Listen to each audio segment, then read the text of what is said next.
Namaste, one and all, ladies and gentlemen, boys and girls, children of all ages. As I mentioned, no more quick takes, whether it's pre takes, quick takes, or post takes. It is football frenzy season. Once again, you already know we're 176 in that rank, but U.S. is going to be in the World Cup and they are going to hopefully win it, at least the quarterfinals. But before we get to the U.S., get into the quarterfinals, we have to kind of talk about the draw that just happened. Not just any draw, the UCL 25-25, 25-25, 25-26 draw. I mean, it was kind of a draw, but we kind of presumed all these matches that came out. Firstly, we're starting out in Paris, the former champions or the current champions. They're going to be taking on Chelsea. It's a very phenomenal matchup. Two-leg tie going back to the Club World Cup. Yeah, Luis Enrique did point out, hey, whether it's Chelsea, whether it's Barca, we want both of them. We want all of them. But in this matchup, I think like UEFA kind of set this up for both these teams because these teams went at it for a FIFA tournament, not a UEFA tournament. Yes, those things matter here. But now, guess what? Whatever UEFA made or whatever FIFA made off of that, they're gonna try to replicate that off of two legs, and in two legs, maybe they recoup most of that value back for the one-off in the final. But former two-time champion against a current champion. It's going to be a very fun matchup in this round of 16. Um, it should be interesting who moves on. If it is PSG, then you go up against a Galatasaray or Liverpool in the next round. If it is Chelsea, same thing. Do you have the familiarity and the known factor of a Liverpool in the next round? We're gonna have to see, but PSG should be going through. I love my Blues, but with the defense that we have right now, it's hard for me to kind of pick us over the current champions. Like I mean, that one-off game, 4-1, that makes sense. But for it to be, done over two legs, it's going to be tough. The squad has turned around. I do believe, they had. I don't think they're going to get dropped like a A2 Bayern Arsenal.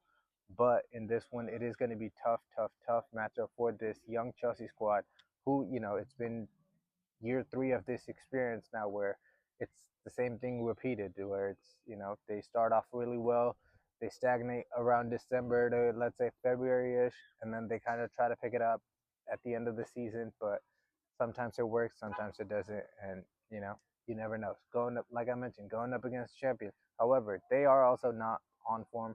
Like Barcolo's not hitting it on the money like last year so far. Maybe that's because of the playing time. Injuries have played a factor for PSG as well.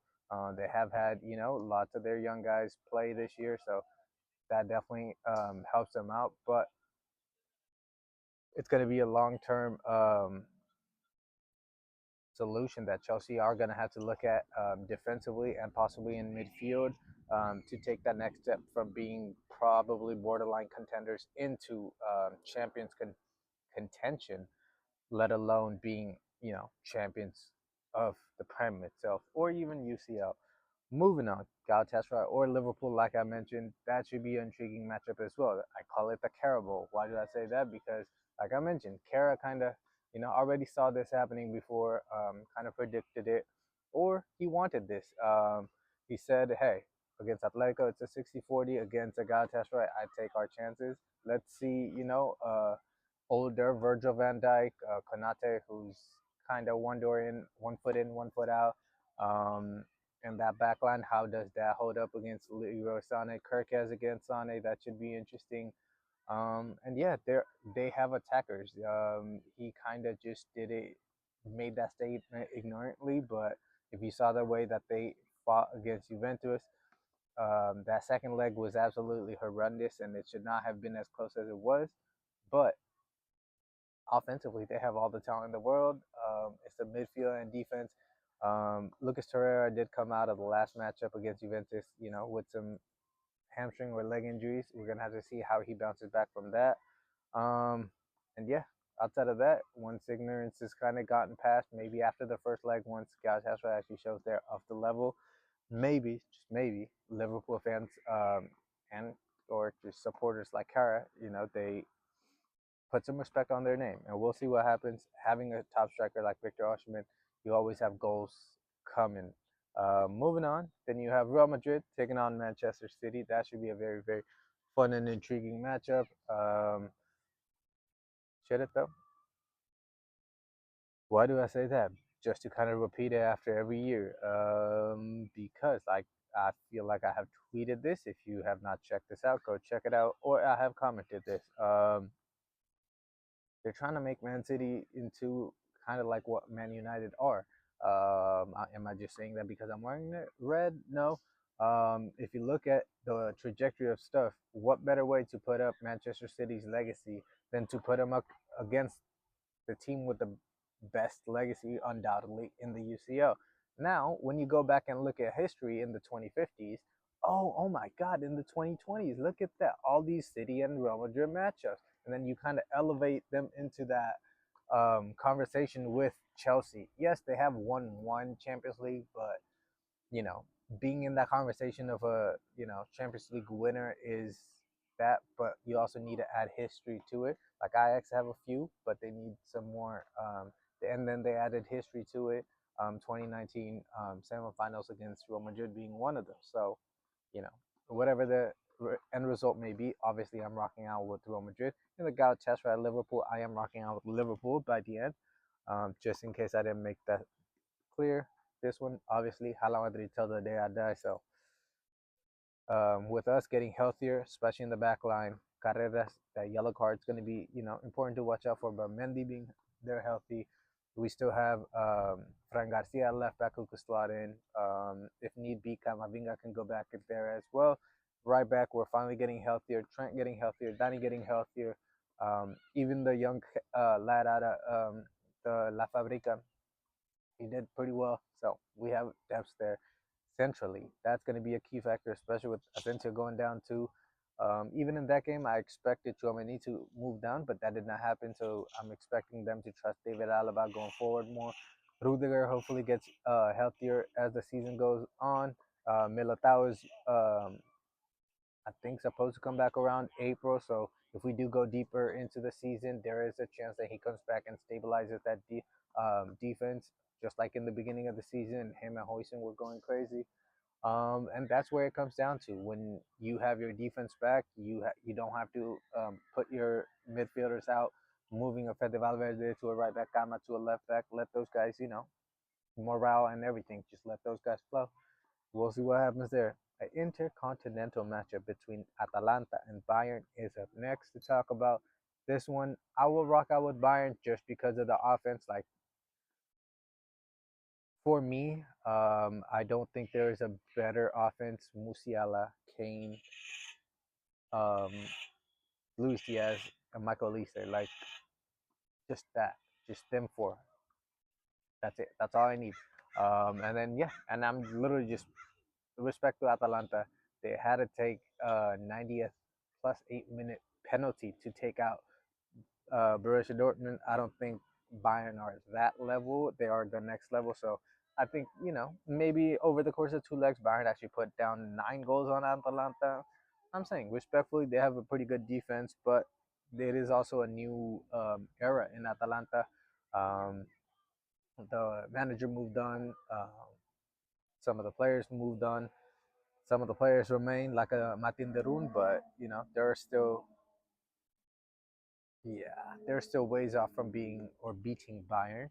So moving on, Newcastle, Barca. I feel like Barca gets one Premier League opponent early just to kind of get them acclimated into possible Premier League opponent later, like a little warm up match. Um, with the pace of Anthony Gordon from the middle, I think they have a chance, especially if they handle their business at home. I mean, once they go away, like, respectfully to Barca, their stadium's still not completely open, so the fans can't really get into it fully. It is going to be a Champions League game, so obviously the fans are not going to be the ones to be asked about. But like I mentioned, if everybody's healthy for Newcastle, they do have a chance with Anthony Gordon going down the middle. And then, yeah, you just play solid defense, try to keep the wingers out in the bay, and try to get any control you can in the midfield. And once you can slot some goals in, you just have a chance. Like I mentioned, But if not that, Barca should be winning this. I feel like it's set up for them. They move on to quarterfinals against Atleti or Spurs. We are going to pick, though Spurs have been phenomenal in Champions League, being in the top eight and everything, we are still rocking out with Atleti. Atleti has, I guess, kind of changed the corner with Adamala Lukman signing. Their offense looks a lot more fluid. Him having that familiarity as playing as that left midfielder, but also like that left wing ish option coming on the from the left to become that direct threat. You have your Griezmann and everybody else. Sorloth doing his thing, had a hat trick recently, so those guys are firing. Simeone's gonna, once that defense needs to be right, he will get those boys right. So it's hard for me to pick a Spurs team that really doesn't have anybody healthy. They have like maybe like 10 guys who couldn't actually suit up, and the other ones, it's you're kind of putting them all together with bandages. So it's a tough one, but it is what it is for the Spurs. Yeah, I call this the mid off. Like Atleti's not really gonna win it either. Spurs won a trophy last year, but nobody really even cares. Like United lost, yet United are like, so far ahead, but that's the difference. That's what maybe, Romero was talking about with the club's hierarchy, possibly with the fans. What it is, we'll see. It is a World Cup year. Maybe he finally does end up leaving. But before he leaves, we got to talk about the next two games remaining. Round of 16 still going. Stay patient with me. I call this one the hope game. Bodo Glimt against Sporting CP.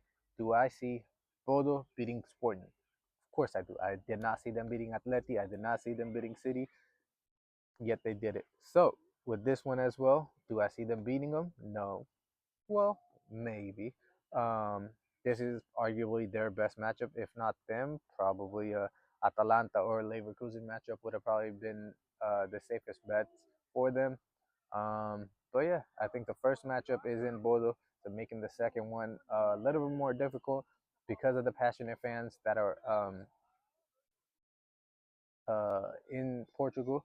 Respect to them, but I still don't condone the Benfica fans supporting the racist Prestiani. But we're not gonna work on that right now. Let's move on past that. Bodo Glimt, they've had their moments. They have some experience in Hauget, who's played in Italy. So he has, I want to say, possibly played against Sporting CP in the Europa League. I could be mistaken, but I would have to double check on that. Sorry if I am mistaken, but so there is that experience of that, but just their togetherness, them playing at home. I do believe in the first matchup between the two, so that should be very interesting. Um, and yeah, they just have a hope and a belief with togetherness. Can they make it to quarterfinals? Yeah, and then they're likely to face Arsenal because I doubt Leverkusen gets past them, but that's the next match. And yeah, I do believe as long as you could sell hope, you have a brand new country, a brand new fan base, and a whole new kind of like area that you just opened up to in that North European region for other countries, other teams to kind of leave that on the line and possibly create something where they can be in this same boat as Bodo. And what a run it has been. I hope they do get through. I am picking Bodo to win this and move on to the quarterfinals. If they do, when they do, I might even pick them to beat Arsenal just because, just because. And yeah, that's where we are with that matchup. Last but not least, Arsenal against Leverkusen. Not even close. I am taking Arsenal. Leverkusen maybe throw a wrench in there, but I still believe Arsenal are top three teams right now, and definitely a top five talent in football all across the globe. So it's going to be very interesting for Leverkusen. I don't know. I think they're sixth in the Bundesliga. Not that Bundesliga team actually, matter outside of Bayern. Also, talking about Bayern, in between these two Arsenal games, I do believe there is a matchup against Bayern as well. So you are not gonna not focus on a Bayern Munich match in Germany, and then you still have two Arsenal matches to focus on. They, in terms of Arsenal, are going to be focused on you, and even if they are not, at their 80%, they are still likely to beat you.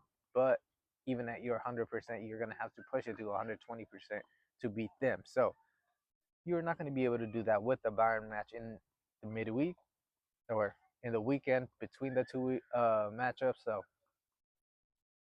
it was a good run for Leverkusen. It's really not their fault. They had, once Xavi Alonso left, they had pretty much their squad ripped apart. They have to build back from that. They are gonna have to, find a manager because they missed out on Eric Ten Hag. The current manager, he kind of stabilized them, but you're gonna have to keep on adding more new pieces, like from the academy, or whether you're pulling younger talent from Germany, just like Bayern does. In Bundesliga or Bundesliga team, everything goes back to Bayern, and that's how it is set up. Um, that's why. Let me mention another thing. Talking about Atalanta, when Atalanta had won, I brought up the fair point. Every Italian team, like AC Milan, has been to the UCL semifinals. Inter's been to the finals. Atalanta has done some stuff in the UCL and been in the Super Cup. Napoli's won Scudettos recently. So like there's a lot more competitiveness in the Serie A than there is in the Bundesliga. So it's a very, very big contrast to the league, where in the Bundesliga everything's set up for the teams around Bayern to be built for Bayern. So it's going to be interesting to see how the league goes forward, what the future, I mean, Italian football and German football is as well. World Cup is definitely going to highlight all the positives and negatives for the countries. Hopefully, that kind of goes into reforming in some leagues that help benefit the leagues and, in long term benefit the Champions League. The new format, before the knockout stages, I guess it kind of brings in a little bit more attention, more fun, more intrigue. But however, I mean, it was really done to just add more games, add more revenue, which they are doing. They are just going to keep on adding more going forward. Maybe they add more teams and make it around the 32, whoop, just to, get the revenue working. And that's what it's for. So going back to it, it is a business anyway. So I might have said some things. I don't want to get sued, but we'll see what happens. We are gonna, we make our predictions now, but we have to sit back, relax, and enjoy the game that is the beautiful game. So, till next time, you already know what to do. Go like, comment, subscribe, all that good stuff on all the previous football frenzies. Jump Ball is going to be coming back soon, I promise. Like I mentioned, see, I was gone, but I was back. So, like that, I will be back. And, more football frenzy to come. It is the best time for soccer right now all across the globe. Um, and more jump ball coming at you as well, because basketball season's about to get eaten up. No Warriors today. A phenomenal second win on a back to back 2 nights previous.